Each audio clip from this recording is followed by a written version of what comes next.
एक गांव में एक साहूकार अपने परिवार के साथ रहता था। परिवार में उसकी पत्नी, एक बेटी और एक बेटा था। शानदार बंगला, नौकर चाकर, गाड़ियां और सब शान शौकत का सामान था उसके पास।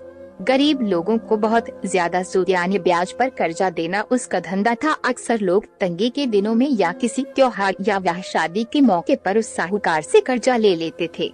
जब फसल अच्छी होती तो थोड़ा थोड़ा करके उतारने लगते, लेकिन जिस वर्ष सूखा पड़ता तो कर्ज तो छोड़ो, गांव वाले सूद तक नहीं दे पाते थे।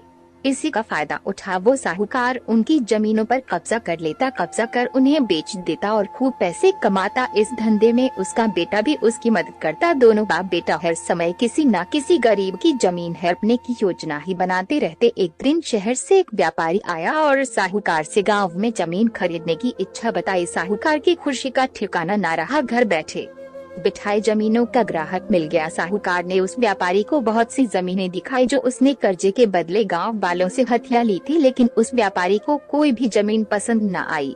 गांव में घूमते हुए व्यापारी को एक जमीन का टुकड़ा पसंद आया। उसने साहूकार से उस जमीन के बारे में पूछा तो साहूकार सोच में डूब गया।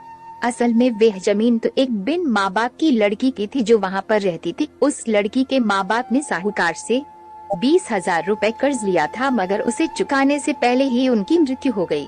बेसहारा लड़की की हालत देख गांव की पंचायत ने साहूकार से उस जमीन पर कब्जा न करने को कहा। भले पंचायत की बात कैसे टाल सकता था साहूकार, मगर दिल में हमेशा ही उस जमीन पर कब्जा करने की बात सोचता रहता था। आज व्यापारी की इच्छा सुन उसका लालच बाहर आ गया था और उसने जमीन पर कब्जे का मन बना लिया।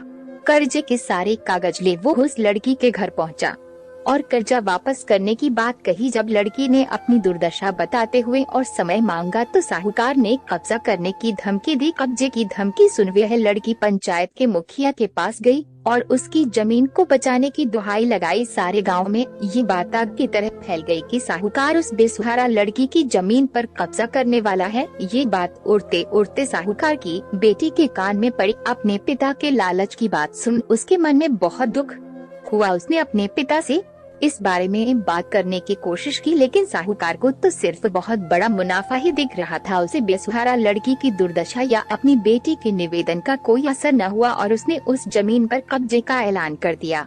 साहूकार की बेटी ने भी जिद पकड़ ली कि उस लड़की की जमीन पर कब्जा न होने देगी, पर अपनी एक ने चलते देख उसके दिमाग में एक योजना सूझी।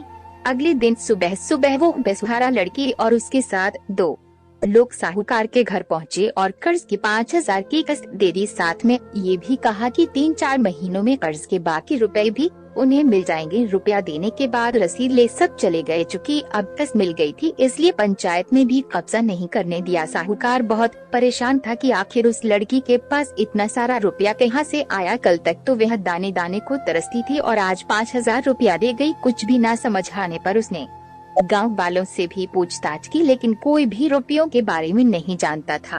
कुछ दिनों बाद वह लड़की फिर 2 गांव वालों के साथ आई और कर्ज की बाकी रकम चुका कर रसीद और कर्ज के सारे कागज ले लिए। साहूकार परेशान हो गया कि आखिर इस लड़की के पास इतना धन आया कहां से। इस तरह कुछ दिन और बीत गए। एक दिन साहूकार को खबर मिली कि उस बेसहारा लड़की ने अपनी जमीन बेच दी है। कुछ कर तो सकता नहीं था, लेकिन उत्सुकतावश जाकर देखा तो चौंक गया। जमीन पर एक बोर्ड लगा था। उस बोर्ड पर जमीन के मालिक का नाम देख साहूकार की मानो सांस से रुक गई हो। मालिक के नाम के आगे लिखा था उसकी अपनी बेटी और उस लड़की का नाम। वह दौड़ा हुआ घर गया और बेटी से पूछा कि ये क्या तमाशा है। तब उसकी बेटी ने उसे बताया कि उस गरीब लड़की की मदद के लिए उसने अपने सारे गहने बेच डाले ताकि उसकी जमीन आपके कब्जे से बच सके, लेकिन जमीन आपसे छुड़ाते ही उस बेसहारा लड़की ने उदारता दिखाते हुए आधी जमीन मेरे नाम कर दी। बेटी ने उसे समझाया कि आप तो उस लड़की का आखिरी सहारा भी छीन रहे थे, मगर उस लड़की का बड़पन तो देखो, उसने जमीन छुड़ाते ही मेरे गहनों के बदले अपनी आधी जमीन मुझे दे दी। यह सब सुन साहूकार को शर्मिंदगी महसूस हुई और उसने भविष्य में कभी किसी की जमीन न हड़पने का वचन दिया।